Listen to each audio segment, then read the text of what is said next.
ती 20 वर्षांची आणि तो 24 वर्षांचा. त्या दोघांचं लग्न होऊ घातलं होतं. जय्यत तयारी करण्यात आली होती कुटुंबाकडून. बराच पैसा सुद्धा खर्च करण्यात येणार होता. पण या दरम्यान त्याचा मृत्यू झाला.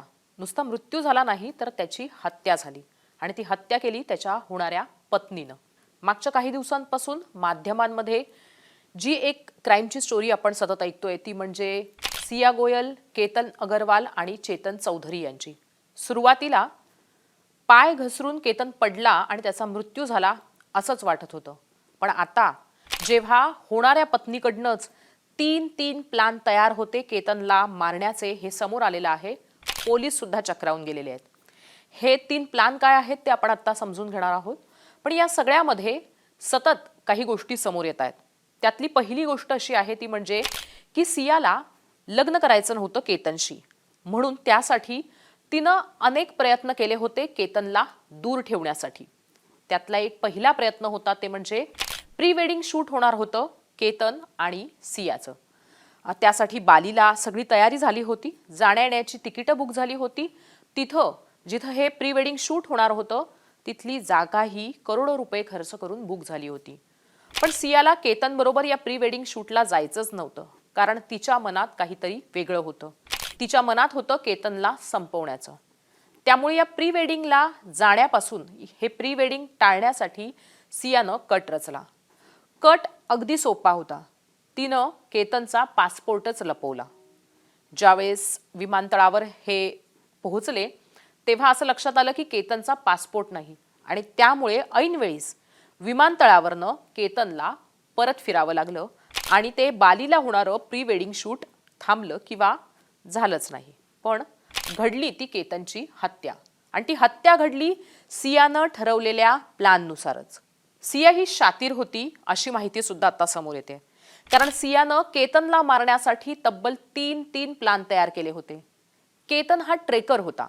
त्याला ट्रेकिंगला जायला आवडायचं, म्हणून मग सियानं त्याला त्याच्या आवडीच्या ठिकाणी किंबहुना असं म्हणूयात ते म्हणजे की आवडीचं छंद जोपासताना मारण्याचं ठरवलं होतं की काय असं वाटावं असे तिचे 2 प्लॅन होते.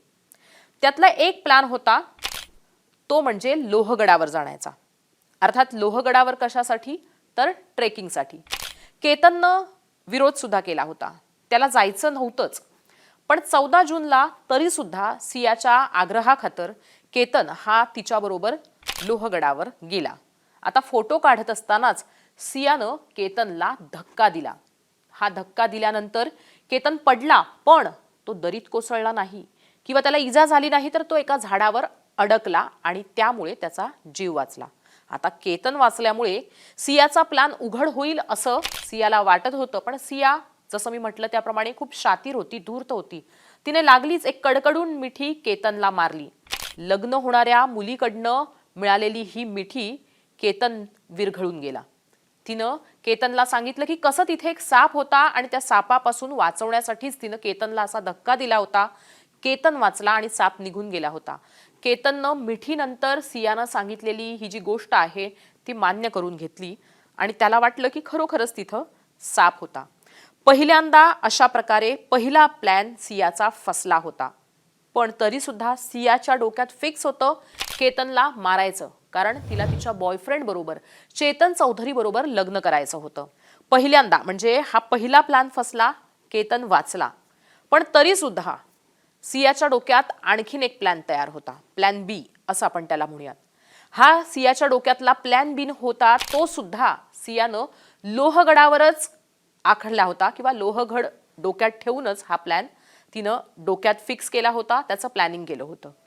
आपला बर्थडे आहे म्हणजे सियाचा बर्थडे आहे, 19 जूनला तो होता आणि त्याच्या आधी तिच्या मित्रांनीच तिच्यासाठी एक म्हणजे सेलिब्रेशन ठेवलेलं आहे लोहगडावर असं तिनं केतनला सांगितलं.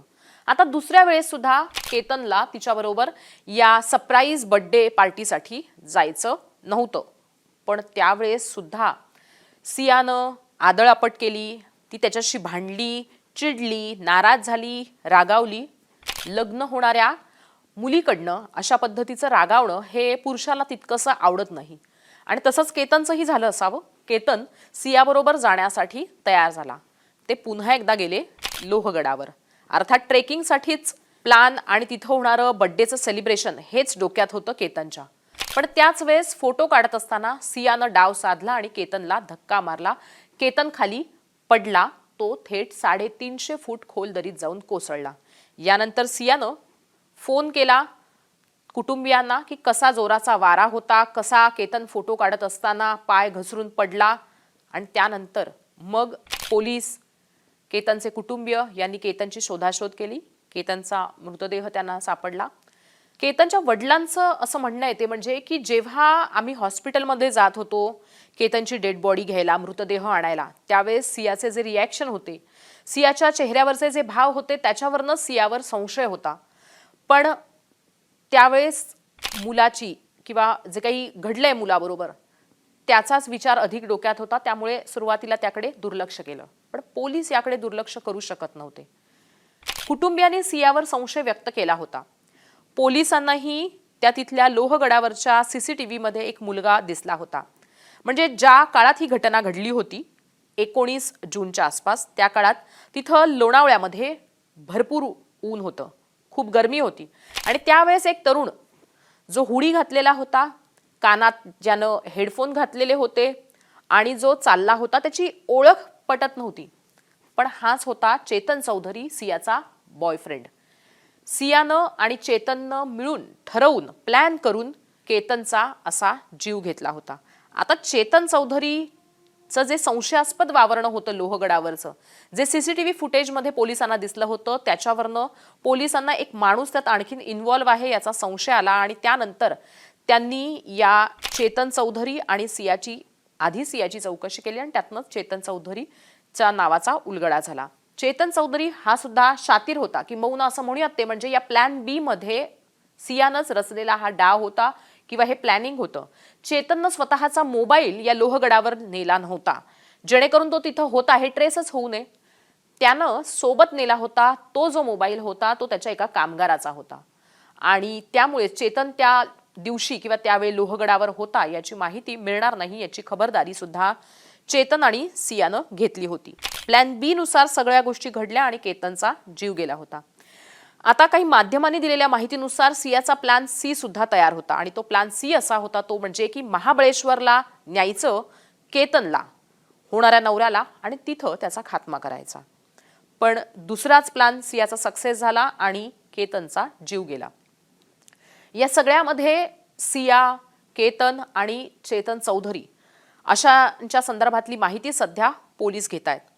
त्यात सियाच्या बद्दलची एक महत्त्वाची माहिती समोर आली आहे ती म्हणजे की सिया ही चेतन चौधरीच्या संपर्कात होती.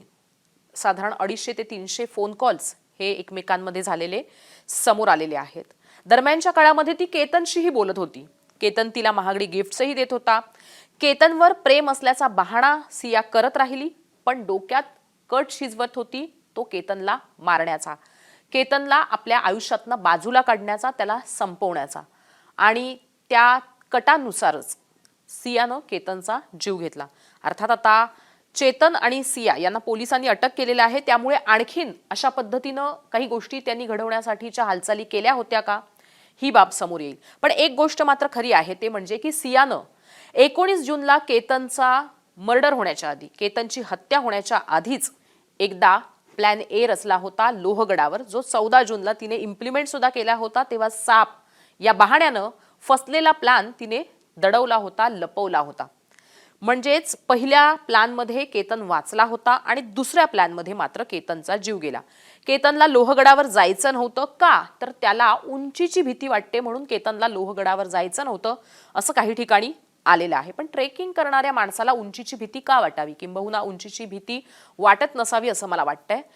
इतर काही गोष्टी असतील की केतन त्यामुळेच सिया बरोबर लोहगडावर ट्रेकिंगला जाणं टाळत होता. पण शेवटी केतन हा सियाच्या आग्रहाला, प्रेमाला इतका बळी गेला की शेवटी त्याचा जीवच गेला. या सगळ्यामध्ये 2-3 गोष्टी पुढे येत आहेत किंवा ज्या लोकांपर्यंत ही क्राईम स्टोरी पोहोचलेली आहे त्यांचं असं म्हणणं आहे की पैसेवाला असलेला केतन पैशानं सियाला जिंकू पाहत होता, पण शेवटी पैसा हरला आणि प्रेम जिंकलं. खरं पाहायला गेल्यावर प्रेम हरलंच आहे, कारण केतनचं सुद्धा सियावर प्रेम होतं. होणारी पत्नी म्हणून तो तिला महागडी गिफ्ट देत होता, सरप्राईज देत होता. तिच्या बर्थडे सेलिब्रेशनसाठीही त्यानं सरप्राईज द्यायचं ठरवलं होतं. लग्नासाठी सुद्धा बऱ्याच महागड्या गोष्टी त्यानं घेतल्या होत्या. महागड्या ठिकाणी हे लग्न होणार होतं आणि या सगळ्या गोष्टी करत असतानाच केतनचा सियावर जीव होता. म्हणूनच त्याची इच्छा नसताना सुद्धा तो ट्रेकिंगला 2दा गेला होता, त्याच एका ठिकाणी लोहगडावर. आणि त्यामुळेच केतनचा जीवही गेला होता. या प्रेमामुळेच किंवा या विश्वासातनं निर्माण झालेल्या प्रेमामुळेच केतनचा जीव घेतला होता, ही गोष्ट यातनं स्पष्ट होते.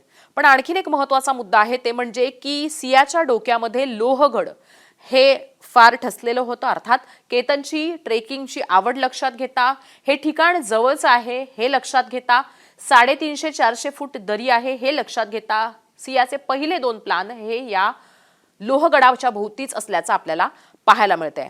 अर्थात आता या सगळ्यामध्ये चेतनवर जर का सियाचं प्रेम होतं, तर मग सियानं हे कुटुंबियांना सांगितलं नव्हतं का? तर सियानं आपल्या कुटुंबियांना सांगितलं होतं. गोयल कुटुंबियांना चेतन चौधरी आणि सियाच्या या प्रेमाबद्दलची माहिती होती, पण त्यांची इच्छा होती की केतन बरोबरच सियाचं लग्न व्हावं. खरं तर सियानं केतनचा जीव घेतला, केतनला आपल्या आयुष्यातनं बाजूला काढण्यासाठी. पण चूक तिच्या पालकांची सुद्धा होती. सियाचं मन ते ओळखू शकले नाहीत. अर्थात पालकांच्या चुकीची शिक्षा तिनं होणाऱ्या नवऱ्याला केतनला द्यायला नको होती, हे देखील तितकंच खरं आहे. अर्थात या सगळ्यामध्ये गोष्टी कशा समोर येतात किंवा सिया आणि चेतनला या सगळ्या गोष्टी केल्याचा पछतावा आहे का? ज्या गोयल फॅमिलीनं हे सगळं लपवलं त्यांच्यावर आता केतनच्या कुटुंबियांनी सुद्धा आरोप केलेला आहे. मग आता या गोयल कुटुंबियांवर सुद्धा गुन्हा होणार का? आणि पोलिसांच्या तपासात आणखीन काय माहिती समोर येणार हे बघणं महत्त्वाचं असेल. तुम्हाला आजची ही क्राईम स्टोरी कशी वाटली हे नक्की कमेंट करून कळवा. तसंच सिया चेतन चौधरी चुकले तर ते कसे, आणि केतननं सियावर विश्वास ठेवला म्हणून त्याचा जीव गेला असं तुम्हाला वाटतंय का? हे सुद्धा कमेंट करून नक्की कळवा.